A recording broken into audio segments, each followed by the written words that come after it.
เอามื้อนี้สิมาลบโค้ดยามาฮ่าให้เบิ่งเนาะยามาฮ่าแกนฟิลาโนเด้อสิมาลบโค้ดให้เบิ่งเด้อคือไฟข้างใช่ป่ะไฟโซขั้นตอนแรกเลยก็คือเสียบดอกเตยให้เข้าไปเนาะแล้วก็กดเข้ามาเบิ่งทางนี้ติจะมาให้เบิ่งแบบแจ้งๆเลยเนาะนี่แจ้งอยู่บ่แกไหม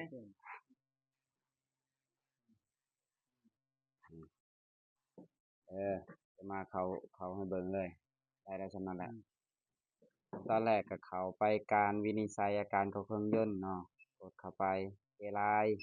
กดเข้าไปแล้วก็จะเลือกรุ่นเด้อคือยกตัวอย่างรถตัวนี้จะเป็นตระกูลยามาฮ่าเนาะเราก็เข้าไปยามาฮ่าถ้าว่าเป็น Honda เข้าไป Honda เนาะแต่ว่าเป็นยามาฮ่าตัวนี้เราเลื่อนมานี่ยามาฮ่าจะอยู่เบอร์13เนาะเข้าไปหลังจากนั้นเราก็เข้าไปแกนฟิลาโนนี่บัดเบอร์6เด้อแกนฟิลาโนปึ๊บเราท่าแป๊บหนึ่ง หลังจากนั้นเราเฮ็ดแนวใดก็คือมาเบิ่งรหัสผิดปกติก่อนนี่เด้ใช่บ่เป็นรหัสนี้และเราเฮ็ดจั่งใดบัดนี้ก็คือไปรีเซ็ตกล่องเลยนี่กลับมาเบิ่งใส่จอเลยตกลงเด้ฮอดเป็นที่เรียบร้อยเนาะหลังจากนั้นก็ไปเบิ่งแสดงพารามิเตอร์เนาะนี่ปึ๊บเบอร์1ก็คือความเร็วรอบเครื่องยนต์คล้ายๆคือกันกับ เว็บไอหรือว่าอิหยังต่างๆเนาะตระกูล Yamaha Honda ก็คล้ายๆคือกันแต่ว่ามันต่างกันเล็กๆน้อยๆเนาะหน้าพารามิเตอร์ก็จะประมาณนี้ก็คือองศาจุดระเบิดตำแหน่งองศาเรือนลิ้นเล็งค่าอันน้ำมันน้ำมันตัวนี้ต่อมา O2 อิหยังต่างๆเนาะเราก็เบิ่งตามนี้เนาะ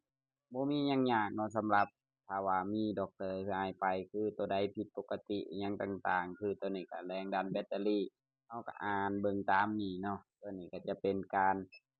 อันจะเป็นวิธีเบิ่งหน้าพารามิเตอร์เนาะก็จะประมาณนี้เลยมันเพราะว่ามันเป็นภาษาไทยเด้เราก็อ่านตามนี้เลยเนาะ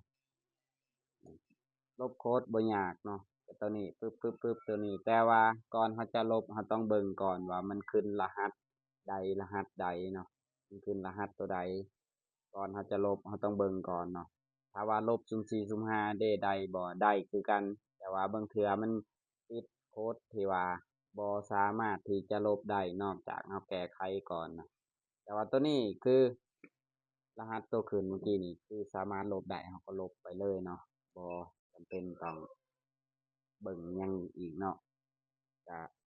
คลิปนี้ก็จบเท่านี้เนาะถ้าว่าคลิปมีประโยชน์ฝากไลค์ฝากแชร์กดติดตามนำเนาะ